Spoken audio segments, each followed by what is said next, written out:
Hello বন্ধুরা, সবাই কেমন আছো? আজ সোমবার, আমি রান্না করতে করতে ব্লগ করছি।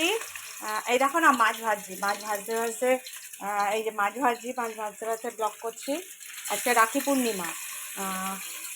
তা সবাই ভাই বোনদের, ভাই দাদা মানে ভাই আছে, তারা আজকে রাখি পরতে যাবে। যারা বোনরা রাখি পরাবে সব ভাইকে, তাদের মঙ্গল কামনা করে।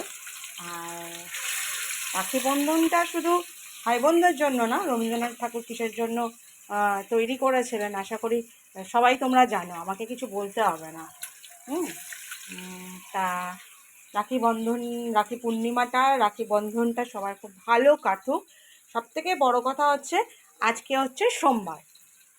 কার বার বলো তো? জয় শিব শম্ভু, জয় শিব শম্ভু, জয় শিব শম্ভু, তাই তো? আজকে হচ্ছে আমার বাবার, মানে সবারই বাবা, যারা যারা বাবা বলে মানো ওনাকে, সবারই বাবা।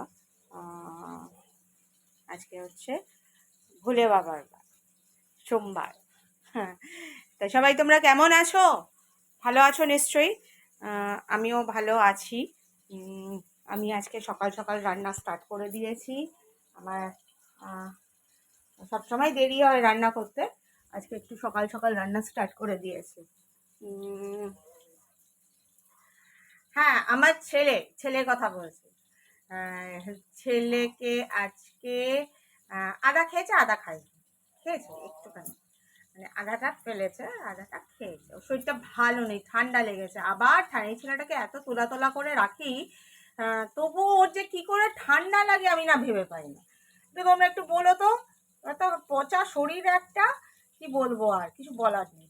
থেকে থেকেই ওর ঠান্ডা লাগছে, এত যত্নে রাখি, এত তোলা তোলা করে রাখি ওর যাতে কিছু না হয়, কারণ ও তো মুখে বলতে পারে না। ওটা আমাকেই বুঝে নিতে হয় ভালো করে, কোথায় ব্যথা না ব্যথা সেটা আমাকেই বুঝে নিতে হয়। আর ওর প্রবলেম হলে সব থেকে বেশি হচ্ছে কষ্ট হচ্ছে আমার, বুঝতেই পেরেছো। আর বয়সটাও যেহেতু বড় হয়ে গেছে, অনেক ব্যাপার আছে। হসপিটালে যদি কিংবা নার্সিংহোমে ওকে ভর্তি করা হয়, আমাকে থাকতে দেবে না। যার জন্য আমরা ঠাকুরের কাছে চাইও না যে ওর অন্তত কোনো কিছু, ওই জায়গাটা দরকার পড়ে। তার আগেই আমরা সবাই মিলে ওকে গার্ড দিয়ে সেফটি, মানে ওর বোন, আমি, ওর বাবা, এই তিনজন মিলে ওকে আমরা একদম আগলে, বেশি তো আমি যেহেতু 24 ঘন্টা ঘরে থাকি, সেই হিসাবে আমাকেই আগলে রাখতে হয়। বোনও করে, বাবাও করে, বাবা যতটুকু পারে ততটুকু করে। এই হচ্ছে ব্যাপার। সবার রাখি পূর্ণিমা খুব ভালো কাটুক, আমারও খুব ভালো কাটুক। একজন হচ্ছে দেখো এখানে শুয়ে আছে আমার বাঁদিকে, আরেকজন হচ্ছে আমার এই যে ডান দিকে শুয়ে আছে। এই দাঁড়া দাঁড়া, এই কুট্টুসের এত বয়স হয়ে গেছে না, কি বলবো, কুট্টুসেকে বেশি অ্যান্টিবায়োটিক খাওয়াতেও পারছি না। মানে কিছু অয়েলমেন্ট দিচ্ছি, দুদিন বাদে ঘা ঠিক, মানে দুদিনের জন্য ঘাটা ঠিক হয়ে যাচ্ছে, আবার একটা ঘা বেড়ে গেছে। ডাক্তার দেখিয়েছিলাম, মানে আমারই একটা ভাই আছেন ডাক্তার, তা সে বললো যে ওর ভিটামিন ডি এর বিভৎস অভাব শরীরে, ওকে ভিটামিন ডি দিতে হবে। আর এত অসভ্য কুট্টুসটা, কিছুতেই ছাদে যেতে চায় না, মানে গেলে পরে রোদেও থাকতে চায় না। ও রোদে থাকবেই না, ওর বেশি রোদ দেখলে পরে ও ছাদে যাবেও না।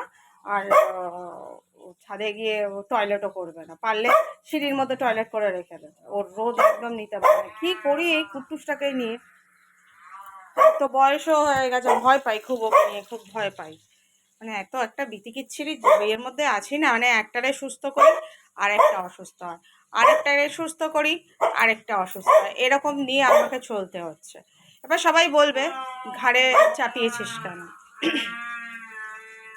সেই তো, ঘাড়ে, সত্যি কথা বলতে কি, কুট্টুসকে ঘাড়ে চাপিয়েছি, কিন্তু মাইলোকে ঘাড়ে চাপাইনি। আমাকে না একজন এসে এই হাতের মধ্যে মাইলোকে দিয়ে গেছে, হ্যাঁ তো।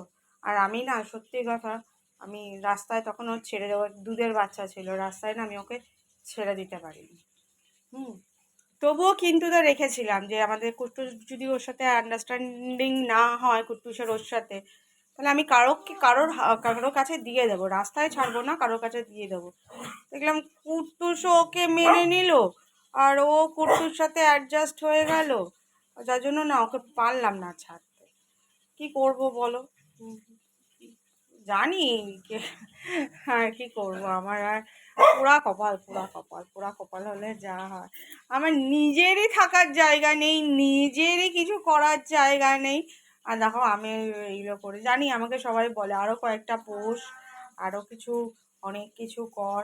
আগে তো ভর্তি গাছ ছিল, পাখি ছিল, মানে বদ্রি পাখি পুষতাম, অনেকগুলো পাখি ছিল, জানো তো। এখন আর সত্যি কথা বলছি, পাখিগুলো অন্য কারোকে দিয়ে দিয়েছে, আর পারি না করতে, সত্যি কথা। তারপর একজন বলেছিলেন যে পাখি কখনো বদ্রি পাখি ঘরে পুষতে নেই, মানে কি বলবো আর, যার জন্য একজনকে দিয়ে দিয়েছে, ওরা পাখি পোষে আর কি, দিয়ে দিয়েছে, যা বাবা খাঁচা সমেত ধরে দিয়ে নিয়ে যা। কিন্তু সত্যি একের পর এক ঝামেলা নিয়ে না ভাল লাগে না আমার। তা তোমরা সবাই কেমন আছো? আমার এবারে রাখি পূর্ণিমাতে আমার সব ভাইরা সবাই বাধা পড়েছে। আমার ভাইয়ের মেসো, মানে বাবা মারা গেছেন, ওর জন্য ওর 1 বছর না হলে আমার কাছে রাখি পড়বে না। আরেক ভাইয়ের 2 জ্যাঠা মারা গেছে, ওর জন্য ও 1 বছর না হলে আমার কাছে রাখি পড়বে না। এই হয়েছে ব্যাপার, ওরা আসবে ঠিকই কিন্তু কেউ আমার কাছে রাখি পড়বে না, বুঝেছো? আমার মেয়ে দেবে, ওর দাদাকে দেবে, ওর 2টো ভাই আছে, ভাইকে দেবে, ও গপুকে দেবে। তবে আমিও গপুকে মানে গোপালকে রাখি পড়াই। তবে হ্যাঁ, তোমাদের মতো অত যত্ন আমি গোপালকে করতে পারি না, সত্যি কথা বলতে কি আমি পারি না, বুঝেছো? আমার যতটুকু করার মন থেকে গোপালকে, ততটুকু আমি করি। এবার যদি গোপাল আমার ওপর অসন্তুষ্ট হয়, ও গোপাল যদি ভাবে যে ওর মাটা ওর জন্য করতে পারে না, কিছুই করে না, কোলে নিয়ে 24 ঘন্টা, একটা গোপালকে পারি না ঠিকই, কিন্তু জ্যান্ত গোপালের সাথে তো 24 ঘন্টা থাকি।